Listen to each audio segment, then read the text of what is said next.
I'm Jay Taylor. I'm the editor of a newsletter called Jay Taylor's Gold, Energy, and Tech Stocks. And I'm also the host of a radio show called Turning Hard Times into Good Times. I'm here at the Metals Investor Forum in Vancouver. It is September 6, 2019, and we're having really quite a great conference. A lot of people here, a lot of excitement with the metals prices rising. And silver is also rising along with gold, and silver tends to do much better than gold in precious metals bull markets, which is really why I'm pleased to talk to David Wolfin. He is the president of one of my favorite silver companies. It's Avino Silver and Gold, and it's a company that's been in production for quite a few years in Mexico. David, welcome. I'm really glad that we can talk today. Thank you. And I want to ask you a little bit about what your plans are down there in Mexico. I know you've been producing, I think, 2.7 million silver equivalent ounces last Correct.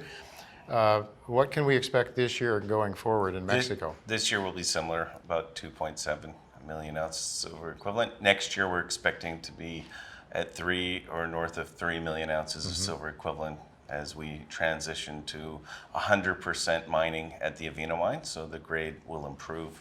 And we have a new mine plan that assures us that, so we're excited. Yeah. I know you've been doing a lot of work upgrading and efficiency in your mining efforts, and your costs, holding down your cost a lot during tough times. With higher metals prices now, I think we're looking at something like $18.50. What does that do for your bottom line?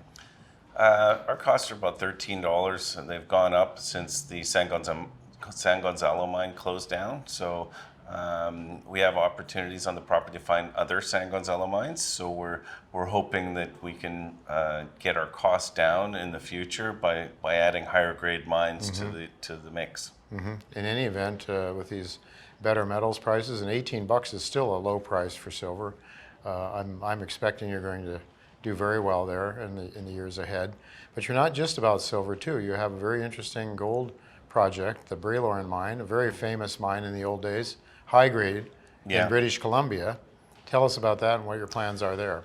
Well, it's a very historic mine made up of 3 mines, the Bralorne, Pioneer, and King. The Pioneer was owned by the Guggenheim family in the 30s, listed on the New York Stock Exchange, paid dividends, and high grade. That mine averaged almost an ounce of gold per ton. Wow. And combined with all 3, they're about half ounce of gold per ton, produced 4 million ounces of gold combined.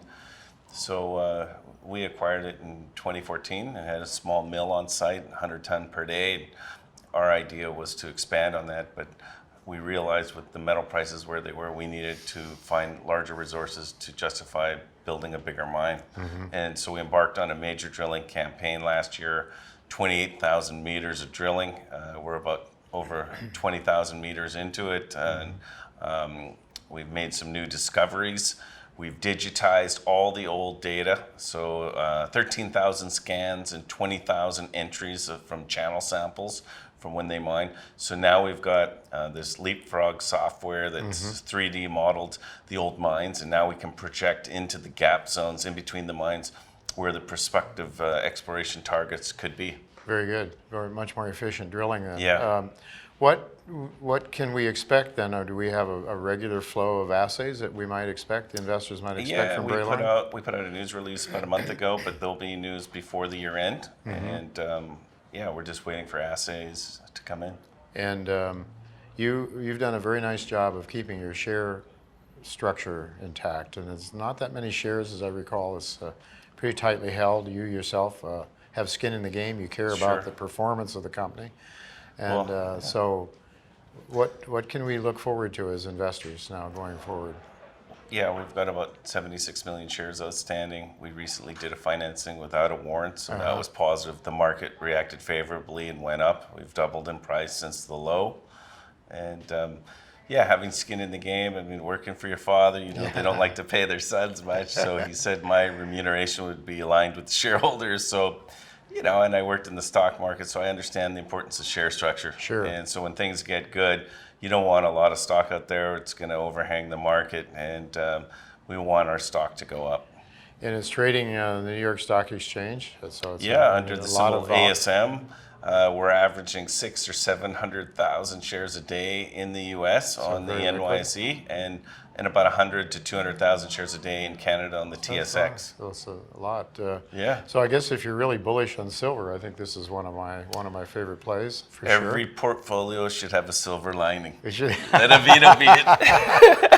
But yeah, Avino is a good one. I mean, you're selling at less than $1 a share right Yeah. now, Yeah. and I think that's just a remnant of a pretty Yeah, dreary silver market. But I think now that things are looking up.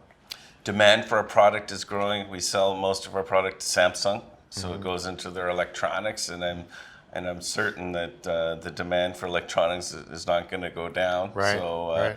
I think the demand is going to continue to go higher. Not to mention the monetary value that silver still has. Maybe it's, Yeah. you could argue, as I do, that it plays second fiddle to gold, but nonetheless, it is a monetary. The thing is that gold doesn't have the commercial applications that silver has. So Yeah. you have both. Gets consumed.